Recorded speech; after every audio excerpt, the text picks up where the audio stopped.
everyone. Usapang bate o balis tayo ngayon. Ang balis kasi o bate, ito yung mga natutuwa na kapag bumati, sasaktan ka ng tiyan ng matindi, sasaktan ang ulo mo, para kang nadudumi, pinagpapawisan ka ng malamig, na malagkit. Naranasan nyo na ba ang mabalis ang mabate? O para maiwasan ito ang mga dapat mong gawin. Una, huwag na huwag kang lalabas ng bahay ng gutom. Pangalawa, bago ka man makipag-usap sa tao, sino mo makasalubong mo, pumulong ka na agad ng puwera balis, puwera bate, puwera usog. Bulong lang ha, huwag kang sisigaw o lalakasan ng boses. Bubulong ka lang.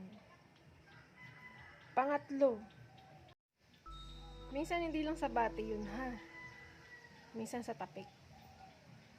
Kapag ikaw biglang hindi nakikipag-usap ka, natapik ka, hindi sinasadya, tapikin mo rin pabalik. Ha, ganun po yun.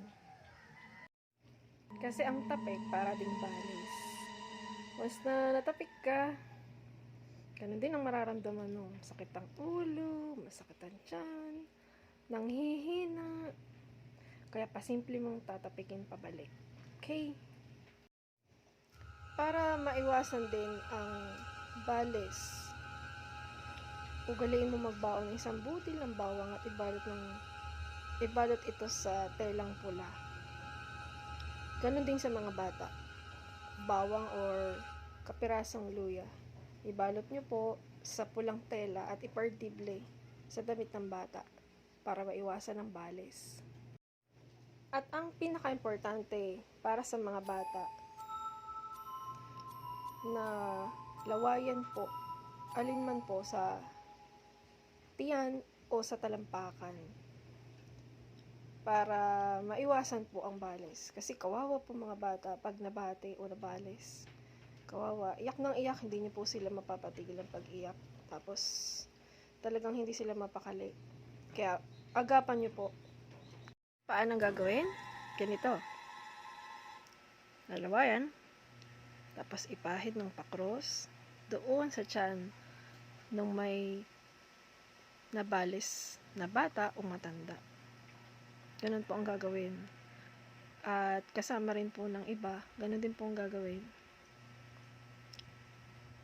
Kailangan gawin para mawala po yung curse at umayos na po ang pakiramdam ng taong nabalis. Ngayon naman, kung ikaw ay nabalis na at gumaling ka, gano'n naman po ang mangyayari. Isa ka sa makakabalis na rin. Kaya ugaliin mo na, halimbawa may makita kang bata, lawayan mo na, kasi pag nabati mo at ang bata ay gutom, siguradong sasakit ang tiyan noon. Hindi man sasakit ang tiyan, magkakaroon ng lagnat, masakit ang ulo, iyak ng iyak ang bata. Sa matanda, ganun din. Kaya, ingat po lagi at magdasal.